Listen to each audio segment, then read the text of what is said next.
జగద్గురు అయినటువంటి కృష్ణుడికి నమస్కరిస్తే అజ్ఞానం పోతుంది. ఇక్కడే ఇప్పుడే రక్షిస్తాడు. కృష్ణుణ్ణి నమ్ముకున్న వాడికి రక్షణ కలగకపోవడం అన్నది ఉండదు, అజ్ఞానం పోకపోవడం అన్నది ఉండదు. ఆయన గురువై అజ్ఞానాన్ని పోగొడతాడు, ఈశ్వరుడై మీ కష్టాన్ని పోగొడతాడు, తండ్రి అయి మిమ్మల్ని కాపాడతాడు, తల్లి అయి మిమ్మల్ని ఆదుకుంటాడు. ఇన్ని చేయగలిగినటువంటి అవతారం అయా పరిపూర్ణమైనటువంటి కృష్ణావతారం. కృష్ణావతారానికి సంబంధించినటువంటి ఒక విశేషాన్ని మీకు చెప్తాను వినండి అన్నాడు శౌనకాది మహర్షులతో సూతుడు అని ఒక విషయాన్ని వివరణ చేస్తున్నాడు.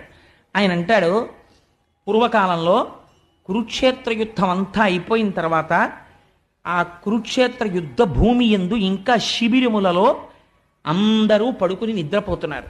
పాండవులు కూడా ఉప పాండవులతో కలిసి నిద్రపోతున్నారు.